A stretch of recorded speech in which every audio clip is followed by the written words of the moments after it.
Friends అందరికీ నమస్కారం friends. Thanks. ఈ మానవుడు ఏ దానికి భరిస్తాడు ఫ్రెండ్స్ చెప్పండి? ఎండలు ఉంటే ఎండలు ఎండలు ఎండలు అంటారు. ఒక వర్షాకాలం వస్తే చల్లదనం భగవంతుడు ఇస్తే కూడా వర్షం వచ్చే పంటలు పరాబాయ్ అది ఖరాబాయ్ అంటారు. ఆ దేవుడు మనకు చల్లదనం ఇచ్చి ఇంత మా బిడ్డలు నీళ్ళు తాగి చల్లగా ఉంటారంటని అన్నీ దేవుడు ఇస్తే మనం ఏ దానికి భరిస్తాడు. చలికాలం వస్తే ఈ చలి ఏందబ్బా ఇంతగానము ఘోరంగా ఉంది చలి అంటేనే ఆ చలిని కూడా వ్యతిరేకంగా పెడతాం. ఈ మూడింటిని పక్కకి పెడితే ఇంకేమి భరిస్తారు ఈ మానవుడు? తండ్రి ఇచ్చేటివి 3 వస్తువులు. బిడ్డలారా, ఎండకు సరిగా శరీరం మంచిగా పెట్టుకోండి. వానాకాలము శరీరం మంచిగా తాడవకుండా కాపాడుకోండి.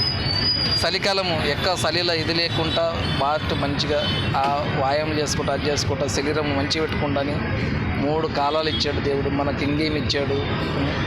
సరిపడినంత మనకు అన్ని కాలాలకు అంత సరిపెట్టేటంత ఇచ్చిండు. మనకి ఏమీ తక్కువ ఇచ్చలేదు.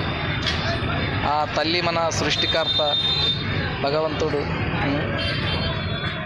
మనకు సృష్టి ఎంతవరకు ఉందంటే అంతవరకు మనం కాపాడటానికే భగవంతుడు మనకు ఉండడు.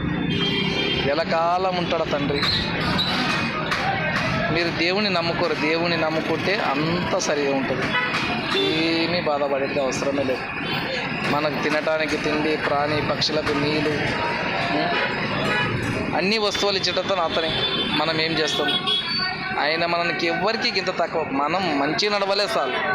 ప్రాణి కానీ మనిషి కానీ ఎవరే కానీ మంచిగా నడవాలి, నీయత్తో నడవాలి. ఏదో చేయికి అయినంత ధర్మం చేయాలి, దాన ధర్మం చేసి ఇది చేసుకున్నాలి.